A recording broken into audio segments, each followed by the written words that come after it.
ঘটনা পড়লাম, একজন ব্যক্তি প্রচণ্ড রকম আবেদ, প্রচুর ইবাদত করে।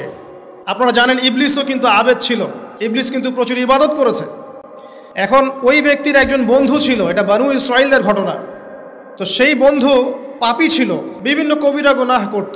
আর এই আবেদ ব্যক্তি বারবার তাকে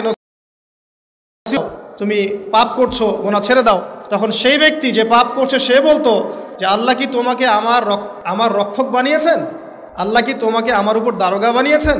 আমাকে আল্লাহর হাতে ছেড়ে দাও, আমাকে নসিহত করতে শোনা। একদিন এই আবেদ ব্যক্তি তার বন্ধুকে একটা জঘন্য পাপ করতে দেখলো, এমন একটা পাপ যেটা দেখে তার মনে ধারণা আসলো এটা চরম জঘন্য একটা কাজ।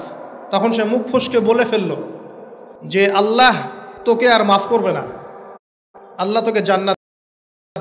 আল্লাহ রাব্বুল আলামিন মালাকুল মউতকে এই দুজনের কাছে পাঠালেন, দুজনের রূহকে কবজ করা হলো। এবার আল্লাহ পাক তার সামনে তাদেরকে উপস্থাপন করে বললেন যে তোমাকে আমার রহমত সম্পর্কে কে গ্যারান্টি দিয়েছে যে আমি কাউকে রহমত করব কি করব না? যাও, আমি তোমাকে জাহান্নামে পাঠালাম, ওই ব্যক্তি যে আমার রহমত প্রত্যাশা করেছে আমি তাকে জান্নাত দিয়ে দিলাম। দেখুন, এই হাদিসটা শুনলে মনে হয় বাহ্যিক হয়তো বা মুখের একটা কথার কারণেই সে জাহান্নামে চলে গেল। আসলে বিষয়টা এমন নয়। বিষয়টা আমি আপনাকে বোঝাচ্ছি। বিষয়টা হচ্ছে ইবলিসের মতো। ইবলিস কিন্তু শুধু মন থেকেই বলেনি যে খলাকতানি মিন নার ওয়া খলাকতাহু মিন তিন, আমি কেন তাকে সেজদা করব আদমকে? আদম তো মাটির তৈরি আর আমি তো আগুনের তৈরি। এটা ইবলিসের শুধু মৌখিক স্টেটমেন্ট ছিল না, কারণ কি ছিল? আবা ওয়াস্তাকবার, সে উদ্ধত হয়েছিল, অহংকার প্রদর্শন করেছিল। ভিতর থেকে ইন্টারনালি সে অহংকারী ছিল, সে আন্ডার এস্টিমেট করে কথা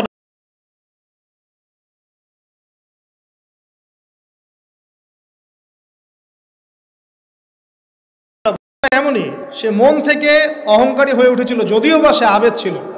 এখানে আমরা যারা প্র্যাকটিসিং মুসলিম পড়ে বসবেন না যে অনেক কিছু করে ফেলছে, এক চিল্লা দিয়ে মনে করে ফেলবেন না যে দিনের জন্য অনেক কিছু করে ফেলছে। একটা হজ করেছেন, ওমরা করেছেন, সিয়াম রেখেছেন, দিনের জন্য দান সদকা করেছেন, একটা মাদ্রাসা মসজিদ করেছেন, ভেবে বসবেন না আপনি সব অনেক কিছু করে ফেলেছেন এবং অন্যরা সব ককরোচ তেলা পোকা, ওরা জাহান্নামে যাবে, এমনটা মনে করবেন। জানি না আমরা যে কার আমলের কতটুকু আল্লাহর কাছে কবুল হচ্ছে। তো এখানে এই ব্যক্তির সমস্যা ছিল এই, সে নিজের আমলটাকে অনেক ভারী মনে করছিল এবং সে স্টেটমেন্ট দিয়ে ফেললো যে তোকে আল্লাহ পাক মাফ করবে না। এই একটা কথা মন থেকে বলার কারণে তার ইহকাল পরকাল বরবাদ হয়ে গেল, সে জাহান্নামে চলে গেল। ঠিক আরেক ব্যক্তির ঘটনা আছে এমন, এগুলো সবগুলো রেফারেন্স আছে। এক ব্যক্তি প্রচুর ইবাদত করত, আল্লাহ পাক তার ইবাদত করার জন্যে পাহাড়ের চূড়ায় একটা সুন্দর ব্যবস্থাও করে দিয়েছিলেন, সেখানে ডালিম গাছ হতো, ঝর্ণা আসতো, খাবারের কোনো অভাব নাই। হাদিস এসেছে 500 বছর সে ইবাদত করেছে। কত বছর? কিয়ামতের মাঠে এই ব্যক্তির অবস্থা এমন হবে, তাকে জান্নাতে প্রবেশ করানোর জন্য নিয়ে যেতে বলা হবে যাও আমার রহমতে জান্নাতে চলে যাও। আল্লাহ পাক তাকে এই কথাটা বলবেন, কিন্তু এই ব্যক্তি বলবে আমার আমলের কারণে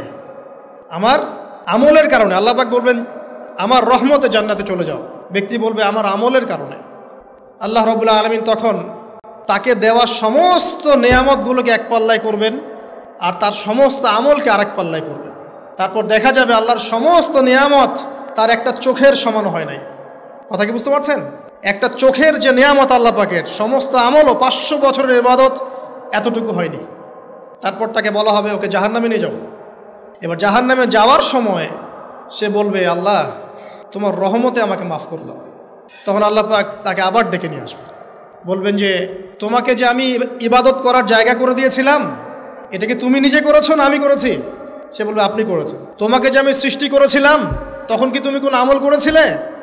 বলবে না। তাহলে তোমাকে যে সৃষ্টি করেছি আমি, এটা কি তোমার আমলের কারণে? না। তোমাকে সারা দুনিয়াতে এত নিয়ামত দিয়েছি, এটা কি তোমার আমলের কারণে? সে বলবে না। তখন তাকে জান্নাতে প্রবেশ করানো হবে। কিয়ামতের মাঠে এমন অনেক ঘটনা ঘটবে যেটা আমাদের চিন্তার বাইরে।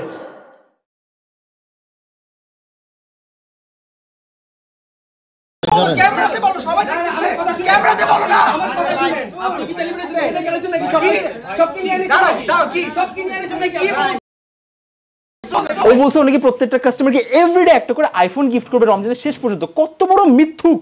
মিথ্যা কি বলছি? আইফোন আনো তো। ঢাকার 4টা ব্রাঞ্চ সহ সিলেট, খুলনা, চিটাগাং, রাজশাহী সকল কাস্টমাররা মিলে প্রত্যেকদিন একটা করে আইফোন পাবে। মিয়া আপনি মিয়া ফালতু কন্টেন্ট বানান, আপনার দিয়ে হবে না? জান আমাকে দিয়ে হবে না, এখন কাকে দিয়ে হবে? 10% ডিসকাউন্টের কথা কে বলবে? বলতে তো ভুলে গেছো। কুপন পাবে যে মানুষ, কুপন কেমনে দিবে কিছু বলছোস? লাইভ দেখতে বলে প্রতিদিন, লাস্টের 10 মিনিটে বলে আবার অ্যানাউন্স করবে প্রতিদিন একটা করে আইফোন। আমাকে দিয়ে হবে না? কর ভিডিও দেখি কাকে দিয়ে করস, কাকে দিয়ে করবি? সো আইফোন যে দিয়ে দিচ্ছে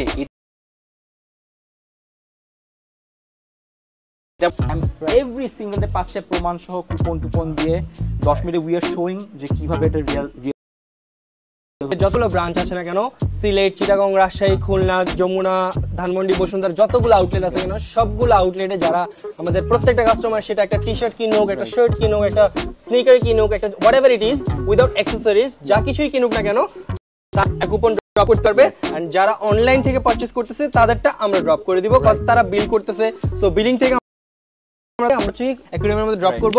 সো প্রত্যেকদিন রাত 9টার দিকে বা 10টার দিকে আমি লাইভে আসবো। যে কোনো জায়গা থেকে এসে আমি প্রত্যেকদিন একটা করে আইফোন গিভঅ্যাওয়ে করব আমাদের কাস্টমারদের। ঈদের আগ দিন পর্যন্ত এভরি সিঙ্গল ডে একটা করে হবে। এন্ড যে কোনো কেউ এটা হইতে পারে, ইভেন আমিও হইতে পারি, রাইট? এটা কি সম্ভব না ভাইয়া? আপনি কই থেকে আসছেন?